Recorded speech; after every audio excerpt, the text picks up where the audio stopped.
নমস্কার, Binoy Ghosh. Welcome to my educational channel. আজকে আমরা দেখলাম প্রচুর মার্কেট পড়ে গেল, অনেকটা কভার করেছিল 100 পয়েন্টের মতো, তারপর আবার লাস্টের দিকে আবার ফেলে দিল 488 পয়েন্ট মাইনাসে বন্ধ হয়েছে, দ্যাট ইজ 23,151। এবার এই মার্কেটে এত যে বাজারে পতন হলো, এই সময় আমাদের কি করা উচিত সেটা নিয়ে আমি একটু ডিসকাশন করব। আমরা প্রথমেই দেখে নিচ্ছি, এখানে দেখুন নিফটির চার্ট খোলা আছে। আমরা এক বছরের মধ্যে কি ঘটেছিল সেটা একটু আমরা যদি দেখে নিই, তাহলে আমাদের মধ্যে অনেকটা কনফিডেন্স অ্যারাইজ করবে। কীরকম? এখন নিফটি চলছে 23,151। ঠিক কটা দিন আগেই দেখুন, এই জায়গাটা হচ্ছে 4 মার্চ, এই জায়গাটা হচ্ছে 7 এপ্রিল 2025। ঠিক এক বছর পেছনে যদি আমরা চলে যাই, এখানে নিফটি লো করেছিল 21,743। তাহলে এখন যে জায়গায় চলছে তার থেকে এখন যদি আমরা দেখি যেখানে চলছে 23,151, সেখান থেকে আমরা দেখতে পাচ্ছি এখানে লো আছে 21,743। তাহলে কতটা ডিফারেন্স বুঝতে পেরেছেন? তাহলে যেখানে 1,500 পয়েন্ট বা তার থেকেও বেশি বা এরকম একটা জায়গায় ছিল, এক বছরের মধ্যে সেটা কভার করতে করতে আমরা আমাদের যে হাইটা ছিল সেই হাইটাকে ভেঙে দিল। যে হাইটা ছিল আমাদের 26,277, সেই হাইটাকে ভেঙে দিল, ভেঙে দিয়ে তারপরে 26,341 হাই করলো 3 তারিখে। অতএব এই হিসাবে 3 তারিখ যেটা, সেটা আমরা রিসেন্টলি সেটা দেখলাম ফেব্রুয়ারি মাসের 3 তারিখে হাই করলো। তাহলে আমি এখান থেকে যেটা বোঝাতে চাচ্ছি যে আমরা প্যানিক হচ্ছি। দেখুন, এক বছর আগে 1,000-1,500 পয়েন্ট নিফটি আরও মাইনাসে ছিল, তার থেকেও বেশি। তো এক বছরের মধ্যে মেকআপ করেছিল কতটা দেখলেন ফেব্রুয়ারির মধ্যে। আবার আগামী দিনে এটা হতে পারে না, বলা খুব মুশকিল। তো অনেকেই যেটা করছে এখন, প্যানিক হয়ে এসআইপি বন্ধ করে দিচ্ছে। প্রায় মোর দেন 60-70% এসআইপি বন্ধ হয়ে যাচ্ছে। এটা জানি না কেন, এবং তারা প্রচুর ভুল করছে। আমার মনে হয় তাদের মার্কেটে থাকা উচিত নয়, বিকজ তারা মার্কেটকে ভয় পায়। এবং এই ধরনের যদি পার্টিসিপ্যান্টরা, এটা একটা সিস্টেমেটিক ইনভেস্টমেন্ট প্ল্যান এসআইপি বন্ধ করে দিচ্ছে, দেখবেন তারাই আবার যখন মার্কেট ঠিক হয়ে যাবে আবার দৌড়াবে এসআইপি করার জন্য। তাহলে আলটিমেটলি দাঁড়ালোটা কি? যারা লস করে তারা লস এখানে করতেই থাকে। হোয়ারাস এখানে যেটা আমাদের করা উচিত সেটা আমি একটু বলছি, তার আগে দেখাই এফআইআই কীভাবে সেল করছে সেটা আমরা প্রত্যেকেই জানি। তবু আমরা যদি এখানে দেখি, প্রায় এফআইআই 10-15 ধরে টানা সেল করছে, এবং সেই টানা সেলটা দেখুন। এখান থেকে যদি দেখি 7,049, 6,267, 4,672, 6,345, 6,030, 3,752, একটা হেভি ভলিউমে এফআইআই সেল করছে।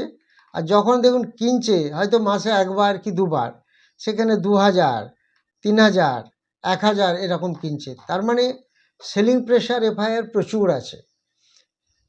তো ওয়ার্ল্ড মার্কেটও যদি আমরা দেখি, ওয়ার্ল্ড মার্কেটে কি দেখতে পাচ্ছি, যে ওয়ার্ল্ড মার্কেটে ইন্ডেক্স ফিউচার এখনও কিন্তু 3টে প্লাস দেখাচ্ছে। সেটা কোথায় কোথায়? S&P, ডাউ জোন্স এবং নিক্কি।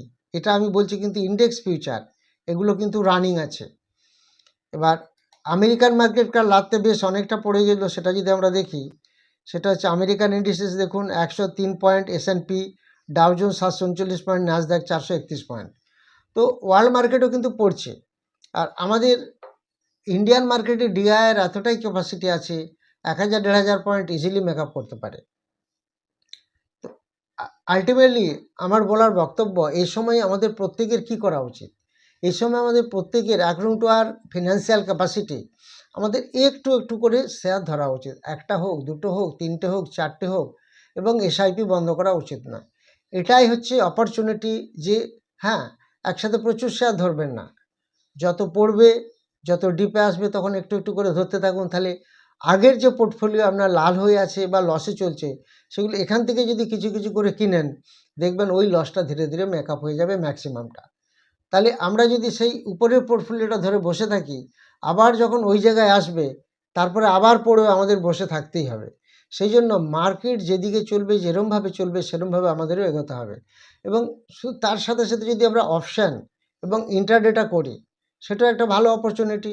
যারা অপশান শিখেছেন তারা জানেন যে অপশানে কিভাবে কাজ করতে হয়, open interest, change in open interest, implied volatility, alpha beta, gamma theta, এগুলি দেখে যদি আমরা কাজ করতে পারি, প্লাস তার সাথে সাথে ফর্মুলা সিলেকশন করে কোন স্টকগুলো আজকে বাড়ার সম্ভাবনা আছে, কোনগুলো পড়ার সম্ভাবনা আছে, সেগুলো যদি আমরা স্টক সিলেকশন ফর্মুলা থেকে বেছে নিই, তাহলে আমাদের পক্ষে একটা অপরচুনিটি থাকবে। তাহলে যাদের খুব ভয় লাগে তারা এই সময় ইন্ট্রাডে বা অপশান করে করতে থাকুন, কোনো অসুবিধা নেই। তো আলটিমেটলি এই সময় কিন্তু ইনভেস্টমেন্ট একটু একটু করে করা উচিত। এবার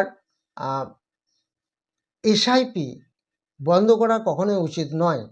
যারা এখন এসআইপি বন্ধ করছে, আমি তাদেরকে বলবো তারা আর মার্কেটে আসবেন না। তারা যদি মার্কেটে না আসে, তাহলে দেখবেন যারা মার্কেটে অ্যাকচুয়াল ইনভেস্টার তারা ঠিক সবাই থেকে যাবে। আর যারা এখন বন্ধ করছে তারা মার্কেটটা জানে না বা বুঝে না। এটা আমার ব্যক্তিগত ধারণা। হ্যাঁ, তো যাই হোক, আপনারা একটু একটু করে ইনভেস্টমেন্ট করতে থাকুন, তাহলেই হবে। এবার যারা আপনারা কমেন্ট সেকশনে কমেন্ট দিয়েছেন সেগুলো আমি বলে দেবো। আর যেটা ঘটনা সেটা হচ্ছে যে আপনারা জানেন যে 26 এপ্রিল যে ব্যাচ শুরু হবে, 3টে ব্যাচ, একটি ইকুইটি মার্কেটের অফলাইন, একটি ইকুইটি মার্কেটে অনলাইন রাত্রিবেলা, আর একটি ক্রিপ্টো, ফরেক্স এবং কমোডিটি একটা মিক্সড আর একটি কোর্স আছে। 3টি কোর্স চালু হবে। যারা ইন্টারেস্টেড তারা হোয়াটসঅ্যাপে যোগাযোগ করবেন। এখানে fundamental, technical, price action, chart pattern, candlesticks সমস্ত কিছু শেখানো হয়। স্টক সিলেকশন ফর্মুলা শেখানো হয় এবং লাইভ মার্কেটে ক্লাস দেখানো হয়। যারা জানতে চেয়েছেন কমেন্ট সেকশনে বিপ্লব দি এসবিআই 1178 করে শেয়ার কিনা আছে। এসবিআই এখন যে জায়গায় আছে এক্ষুনি অ্যাভারেজ করার প্রয়োজন নেই, খুব একটা পড়েনি। এসবিআইয়ের আরও যে ক্যাপাসিটি আছে যে কোনো মুহূর্তে এটা কভার করে দিতে পারে।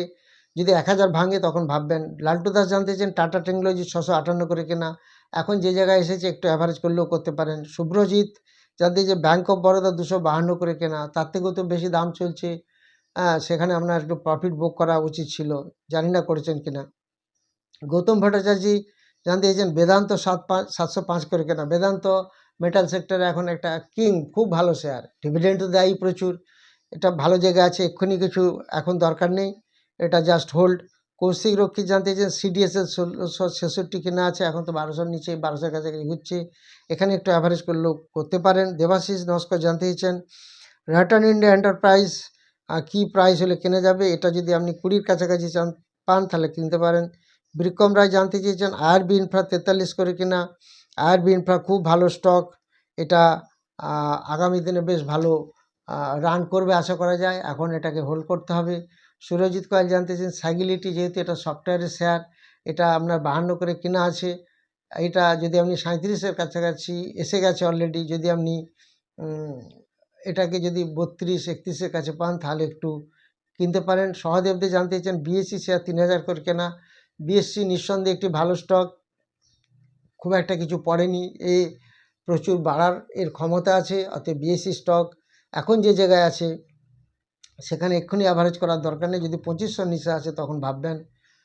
হাসানুর রহমান জানতে চেয়েছেন প্যাটেল ইঞ্জিনিয়ারিং, এটা কোন জায়গায় নেওয়া যেতে পারে, এটা যদি 18-19-এর কাছে পান তাহলে নিতে পারেন। তুলি ঘোষ জানতে চেয়েছেন লং টার্মের জন্য HDFC bank, Bajaj finance, Eternal আর ওএনজিসি এগুলিকে ভালো হবে, নিঃসন্দেহে ভালো হবে আগামী দিনের জন্য, লং টার্মের জন্য। সঞ্জীব জানা জানতে চেয়েছেন বাজাজ হাউসিং ফিন্যান্স 122 করে কেনা, এটা আপনাকে অ্যাভারেজ করতে হবে, এখন তো 80-এর কাছাকাছি চলে এসছে, অতএব।